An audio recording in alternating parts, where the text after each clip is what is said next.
Welcome back to Spirit Island. I'm getting ready to play the next game in the Let's Play series, but I'm going to do something a little bit different again because it turns out that without some sort of plugin or something, maybe, there's no very good way to do bookmarks, so I'm not going to roll the Spirit overview into the video. I'll do a short video with the Spirit overview and then do a separate video of the gameplay, so you can go right into that if you want to. Let's check out the card library. This time, we're going to be running the remaining two spirits that the game considers low complexity. That is to say, River Surges in Sunlight here, and also Shadows Flicker Like Flame. Let's cover River Surges in Sunlight first, since I hit it first. River Surges in Sunlight is a very cool and very powerful spirit. It is mostly a sort of a supporting one, which is why I don't necessarily suggest it for a first playthrough, particularly a first solo playthrough. It's very good at delaying things, and it can be pretty good at gathering the Dahan up, although it has a little bit of trouble with that, as we'll get to when we get to its individual cards due to range issues. But unlike the other spirits I suggest for new players, it has no inherent actual defense to let the Dahan actually win fights, and very little direct damage in the base deck, which means that in order to actually clean up the invaders instead of buy more and more time, you need to get the right kinds of cards out of the upgrade decks. That means I find it a little bit harder to play as a very new player. So as a low complexity spirit, it's got these pretty straightforward growth tracks. I like these growth tracks a fair bit. They're balanced. You can get a bunch of card plays if you want to. You can get a bunch of energy if you want to. Getting one on either track gives you something, which is nice. You don't have to... Early on, you don't have to play around those awkward gaps, although that you always have to get 3 on any track, you have to grow 3 times. It also has this nice Reclaim 1 ability that comes off of one of the tracks, which we haven't seen before. This is a really nice thing to be able to unlock on a track. I tend to make a pretty high priority of it. It helps you avoid having to reclaim cards. It tends to save you a lot of reclaims, both because it delays the point where you just don't have any cards left, but also because one of the ways you easily get locked into a reclaim loop is if you have one really important card, often your first major, sometimes your first good major, sometimes just a good defense card. But one way or another, you can end up with one key card, and you end up reclaiming when you've got plenty in your hand because you just need to play that card again to bail you out. This kind of ability saves you that, and because this is another spirit that doesn't get to grow when it reclaims, which is the most common play pattern, you get a bunch of extra ramp-ups. You get to spread your influence around more, which is also important for River Surges in Sunlight. The ability is nice and straightforward. If you have a presence in wetlands, it counts as a place of power. It's nice. It lets you spread around more widely. It obviously means you prioritize putting your influence in wetlands, which is nice because you have some inherent stuff, including this power that targets from places of power, but it also interacts well with a lot of the powerful majors, especially, but also minors. A lot of the powerful powers from the deck, which you need to target from places of power. This makes it easier to get that set up. Massive flooding is nice. Being able to push villages is good. Obviously, it lets you be pretty flexible. You can either use this to push an explorer to prevent a build, or you can let them build and then push out the village they push and not care about the explorer and the ravage. This prevents a lot of early game builds and ravages, which is what you want from an early power like that. Upgrades to do damage and then push out extra stuff, which is nice. Obviously, this can often prevent a ravage in a place that's going to be bad for you, and delay having to deal with the leftovers from it. It's nice. I don't think I've ever triggered this in my life, but obviously 2 damage to every invader is great. Without getting any elements off of the track, this is sort of an uphill struggle to actually arrange for. You have Sun and Water off of most of your starting cards, but by the time you've got the 4 card plays to do this, you've probably replaced some of your starters with majors, and so it's hard to get, but obviously great if you can. In terms of the starting cards, I guess I didn't talk about the growth options directly. They're pretty straightforward. We've got a classic Reclaim and Gain. Reclaim cards gain a power card is like the most common combination of effects. You almost always gain power cards when you reclaim with the more complicated rated spirits, so I'm pretty used to that. You get an energy too, which is nice, I guess. You've got a double growth, which is good. 1 and 1 is pretty nice. It means generally you can arrange for one of them to be a wetland, so you get access to another place of power. That's cool. Then your single grow gives you a power card. That's the interesting one. It means you get power cards more quickly with River Surges and Sunlight than with some spirits. A lot of spirits you have to reclaim to get a power card, or your other power card gains don't necessarily add a presence or something like that. It's pretty nice that you're sort of solid. I want to go a long way away from where I already have. Also gives you a power card. Gets you more diversity pretty quickly. You can either go for a rapid major and try to unlock the 3 energy income, or you can just go straight up this path and try to rely on minors earlier. I usually prefer going for the minors early, although I almost always, if I can, I always double grow on turn 1 and unlock both of these just because it's such good value. You get an extra ongoing effect on both.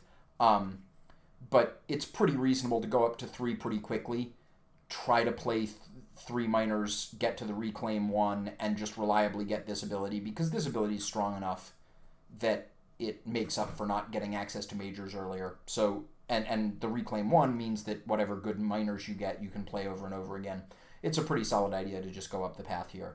For the starter cards, Boon of Vigor is nice. This is really where it comes in with saying that River is a good supporting spirit.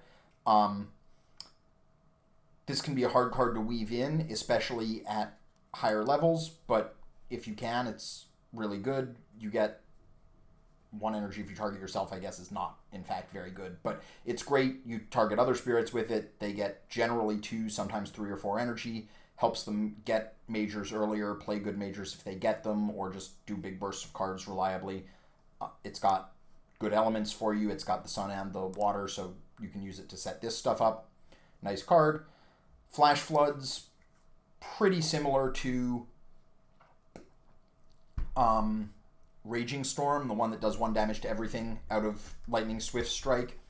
You get a damage, so you can cut out an Explorer with it. It's 1 cheaper to do that than just take out a single Explorer with Raging Storm. It's not as good at just picking up a whole bunch of Explorers at once, which is something that can come up, but still nice. And then if you happen to target a coastal land, you get an extra damage. Unlike Raging Storm, you can team these up to take out a village, so that's pretty cool. That'll sometimes prevent a Ravage or win you a close one or something like that. Again, nice card. It's got both the sun and the water on it, so if you've played this, you can play any other water card and still get this at 1. Always nice. This one's also relatively easy to target. Range 1 of any presence. That makes it easier to hit the coastal lands if you need to. Good card. River's Bounty. This is a great card if you can make it work, but another sort of candidate for frustrating range issues because it's range 0. But you get the full value on it. It's awesome. You get to gather 2 Dahan for 0, which is already pretty good. If you get at least 2 into the space, which sometimes you don't even have to gather all 2 to get it, right? Like if 1 was already there or even 2 were already there, you get to add an extra Dahan, which is very nice, particularly if you have any of the Dahan-loving spirits on the board. And you get an energy, so -1 to gather 2 Dahan is very, very good rate. Has the good elements for you. Nice card. And then Wash Away is just a pretty solid slow cleanup power. You get to push a whole lot of minor stuff. So you'll often end up with a nice play pattern on this one where you get to have a lot of good targets for it. You can clean up something that's going to be where they just built. You can clear out both the explorer and the village. You can clear out an explorer that just explored in if you want to do that. You can pretty easily play this without knowing exactly what you want to do with it and be confident that no matter what happens in the invader phase, there will be something worthwhile. Only downside is it doesn't have a sun on it, so if you're trying to trigger the higher levels of this thing with upgraded powers, it can be pretty hard. One of the other things that's nice about River Surges and Sunlight is any combination of 2 cards out of your starter deck gets you this push.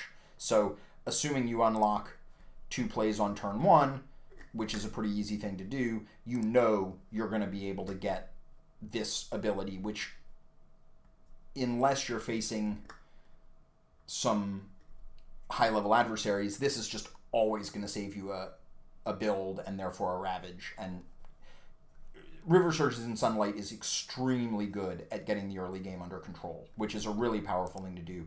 This is a spirit I hadn't played a lot of myself because one of my regular tabletop, one of the people I regularly play with on tabletop mained River Surges and Sunlight, so he was almost always playing this spirit.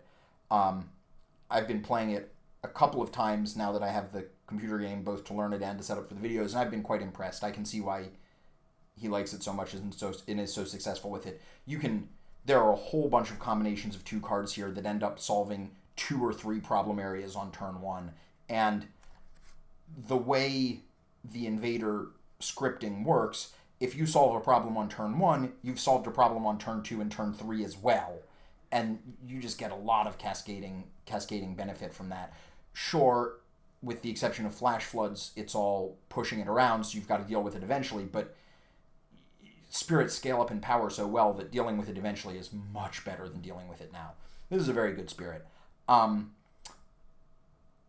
sort of tempted to reconsider my opinion on it as not being a great starter based on having learned it, but we're showing it off early enough anyway. And I do think that you do need a bit of a deft hand with figuring out how to clean up later. You have to approach the game differently with River Surges and Sunlight than you need to with the others I've mentioned, because with the ones that have easy access to defense, you'll be clearing out the invader. You'll be destroying the invaders sort of incidentally because you'll be defending Dahan that'll beat them up and things like that, or if you're Lightning Swift Strike, you'll just be blowing them up.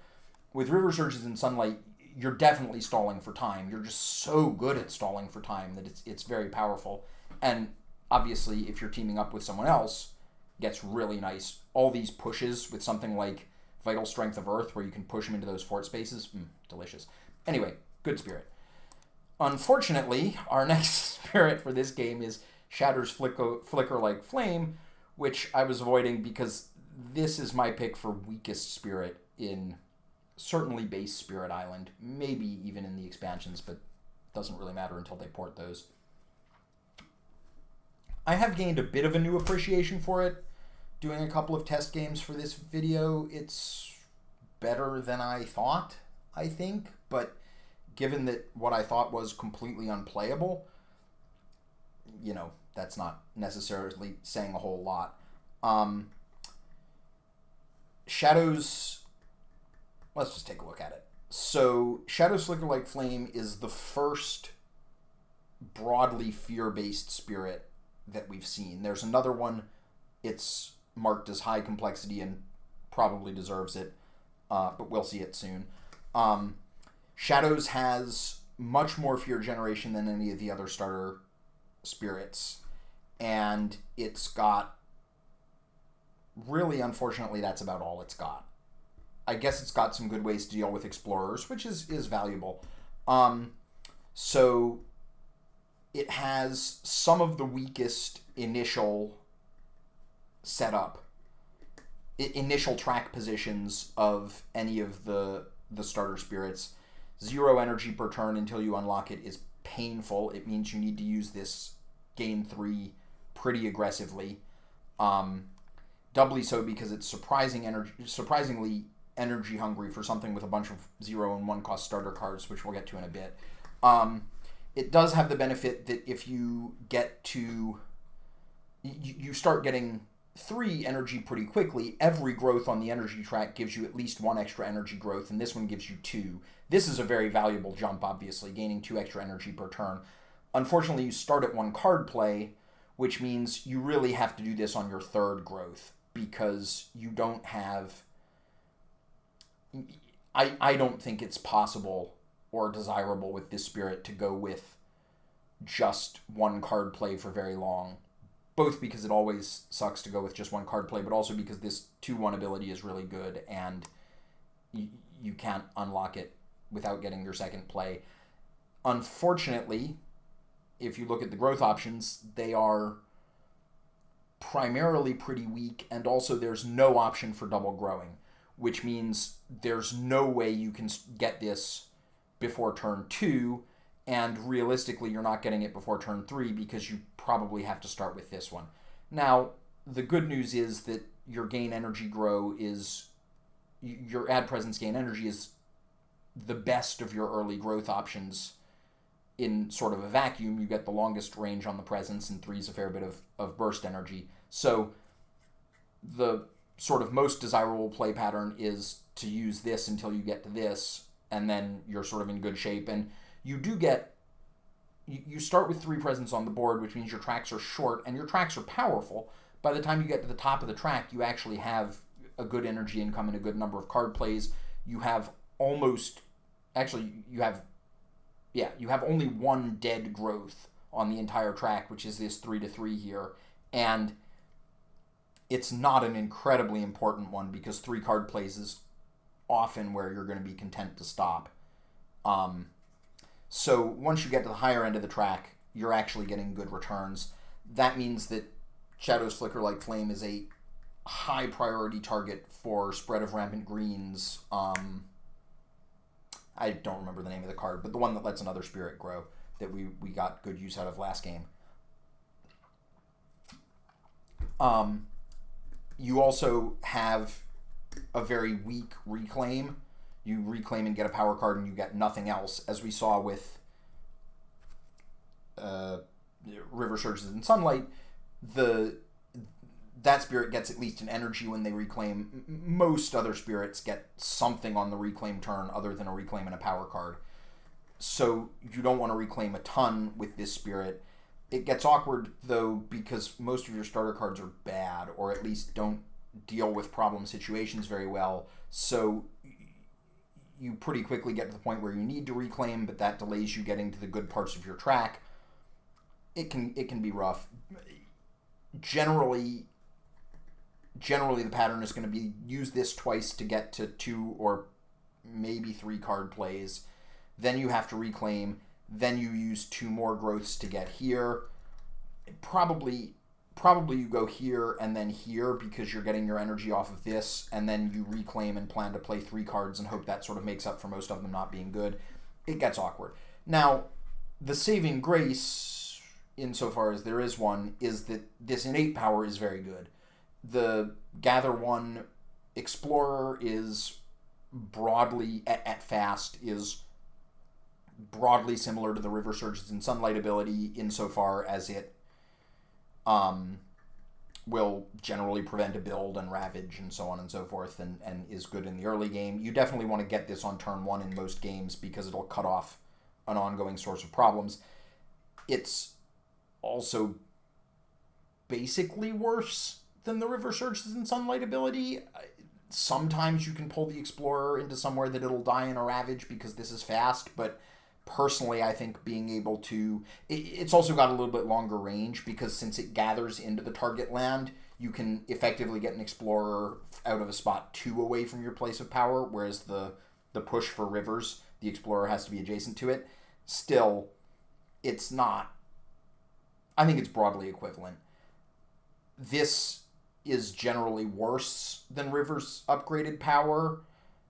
This is probably about as good and about as hard to get. So, like, even the outstanding part of Shadow's Flicker Like Flames card, which is Darkness Swallows the Unwary, is worse than River Surges Like Sunlight's similar innate most of the time.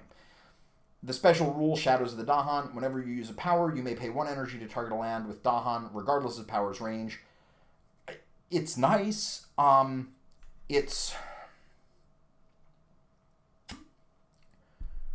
it's really frustratingly awkward with this pattern of energy growth.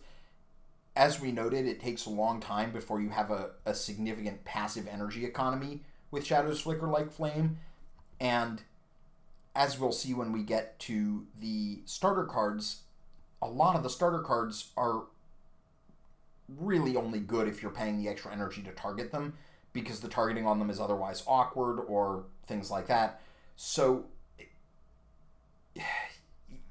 you end up running really hot on energy because you have to use this, even though it's not really, all it's doing is letting you use your awkward cards without horribly hurting yourself, particularly Concealing Shadows, which is in some sense a powerful card, but also an awkward one. Let's get on to the hand, since we've started on that anyway and we're ready for it. So this is Concealing Shadows. This is probably the best general use card for Shadow's Flicker like Flame. You make a fear, invaders take no damage from Ravaging Invaders this turn. Dahan take no damage from Ravaging Invaders this turn. In some sense, this is the best defense card in any starting deck, because it doesn't matter how many invaders there are, they will kill no Dahan. Since they don't kill any of the Dahan fight back and kill them. You can be horribly behind in terms of the land, it can be hopeless to defend it, and this will still, at the very least, save any Dahan there and let you take out any invaders with them. And that means something, and you get a fear on top of it, which is fine.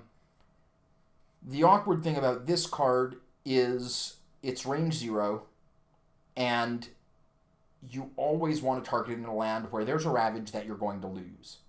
Which means if you really target it at range 0, instead of using the Shadows of the Dahan ability with it, you're going to lose the presence that's there that's letting you target that land, because the land's going to get ravaged and blighted, and getting a blight place removes the presence. So that sucks. You know, this is a good enough defense card that paying 1 mana for it, 1 energy for it, is probably a good deal. You know, it's probably a good card at 1. But it's very easy to mess yourself up with it and either lose a presence or not be able to target it where you want to. One of the interesting things about this ability, though, is that you pay the extra energy when you use the power, not when you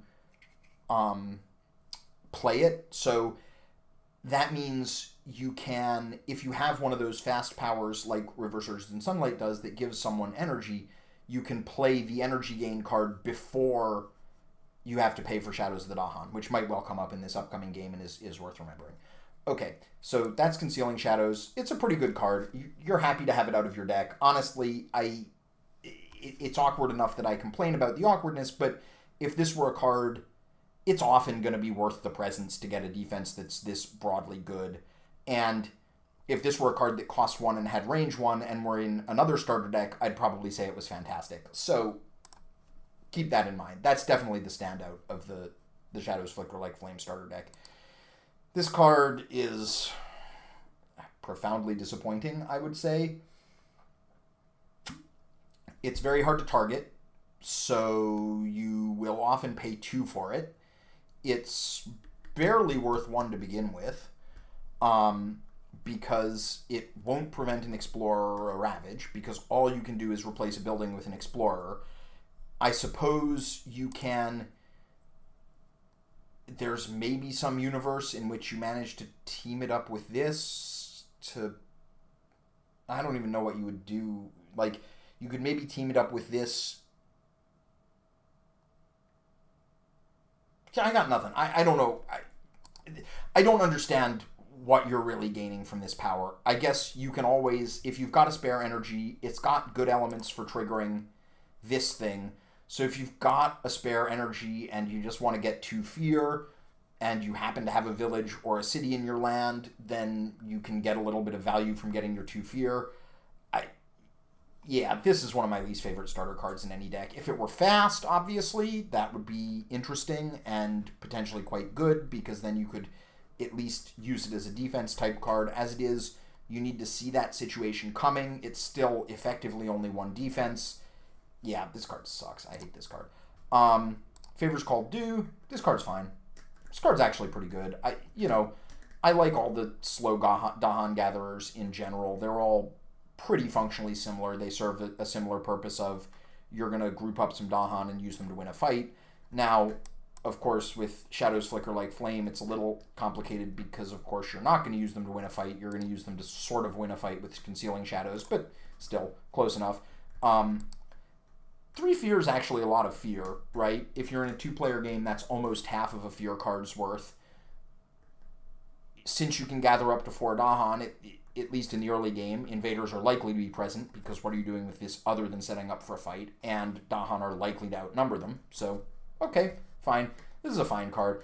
It sort of sucks that your 2 best cards in the deck don't have fire energy, so if you play these 2 cards at once, you don't get to use your special ability, and it gets really hard to get the upgraded version out of your base deck compared to River Surges and Sunlight, where any 3 cards in that deck will do their 3/2 ability because only one of them lacks both symbols, and the symbol it lacks is the one that you only need 2 of. That's not true for Shadows Flicker like Flame, and the only way to get 2 fire out of the starting deck is to play Crops, Wither, and Fade, which is utter garbage. That said, this is a powerful enough ability that maybe sometime it's worth playing Crops, Wither, and Fade to do this, but probably you're very aggressively looking for cards out of the upgrade deck that have both of these symbols, so you can just forget this card exists and or replace it with a major. Anyway, Favors Called Due. It's a good card. It does also help that you don't generally want to play these 2 on the same turn, though sometimes you do, but usually you want to use this to set up for this that you're going to play next turn. So unless you're doing a reclaim in between, you're probably not going to play them both. So that at least helps with the elements thing. Finally, we have Mantle of Dread. You get 2 fear. You can target any spirit, including yourself, rather than another like some of these. That spirit gets to push an explorer and a village from one of their lands. Explorer and a village is obviously a nice thing to be able to push, since that's what happens if you let them explore into a land, then let them build into that land. It's sort of weirdly awkward that this card, that Mantle of Dread, relies on your presence being there, but doesn't benefit from your special ability that lets you target things without regard for your presence, because you're not targeting any land with this thing, you're targeting a spirit. Yeah, I don't know. Shadows Flicker like Flame is weird. One of the things that I find most difficult about this spirit is this constant want to put your presence where it's going to be threatened, but then this constant things like this that don't... The hardest thing for you to defend in a Ravage is your own presence. It's a weird tension, and to me it doesn't feel like you get enough out of it that it's worth it. That said, all these random fear gains do add up, right? I mean, you play through your whole starter deck and you make exactly 8 fear, which means if there's you and one other spirit in the game, you've generated a fear card all by yourself without having to destroy anything, just playing your first deck. That's worth something. It'd be worth more if you got to know what the fear card was going to do before you had to commit to dealing with Ravages that turn. Because of the timing on the fear cards, they're generally much better used to address... They happen at a really awkward time, right? They happen before the Ravage, but they happen before the Ravage, but after you've set in all your cards. So you can't use them to pick off explorers that just explored because the explorer hasn't happened yet. But you also can't plan around their effects in not getting wrecked in the Ravage because you don't get to know what those effects are going to be. They're nice at sort of cleaning up random stuff that's lying around the island, and that has value, especially when you have so many pushes and gathers and things like that. But it still feels like you're doing a lot of work and leaning a lot on the fear cards to take care of the shortcomings of the spirit, and at least in the early game, the fear cards aren't all that powerful. Once you get to the level 2 and 3 fear cards, they're much stronger, but everything about this spirit struggles in the early game. Now, this wasn't intentional, but it turns out that pairing it with the River Surges and Sunlight is sort of a good way to address this because it's so powerful in the early game. So I think this combination will be okay.